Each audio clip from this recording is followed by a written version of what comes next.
Sziasztok! Egy 4 napos túrán veszek részt itt a sziget közben, mely kihívás számomra, hisz még ezen a részen nem jártam. Az érkezésemet követő hajnalon sikerült 2 vadvízi pontyot fognom, melyből az egyik meghaladta 12 kg-ot. A következő nap délelőttjén egy dupla kapásra lettem figyelmes, melyből sikerült mind a 2 halat megfognom, ezek a halak közül egy ismét átlépte a 10 kg-ot. Jelenleg a túra felénél járok, melyből elmondhatom, hogy az eddigi eltelt időszak kimagasló eredményeket hagyott maga után. Reméljük, hogy a következő 2 nap még tartogat meglepetéseket számomra, és tudok nektek újabb halakat mutatni.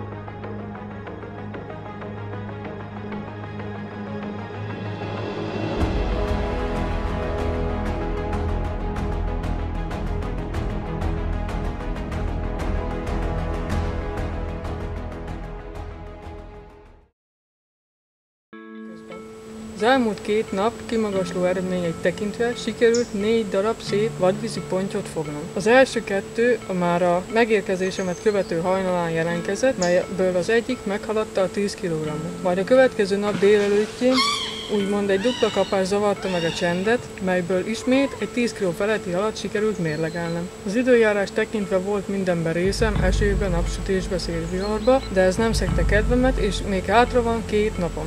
Reméljük, hogy a következő 2 nap is tartogat még számomra meglepetéseket, és tudok nektek egy újabb szép hallal, halakkal jelentkezni.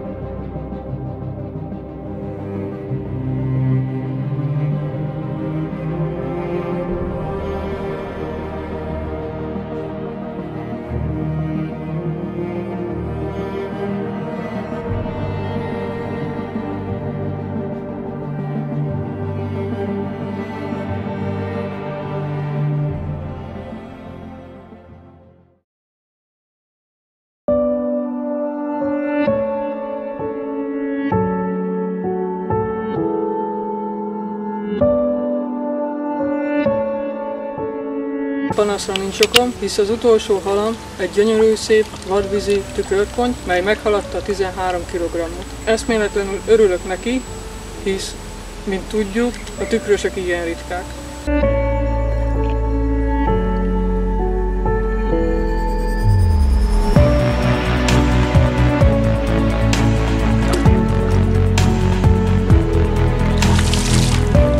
Legelőször jártam ezen a szakaszon, és biztos vagyok benne, hogy még visszatérek erre a részre. Tartsatok velem legközelebb is, addig is sziasztok!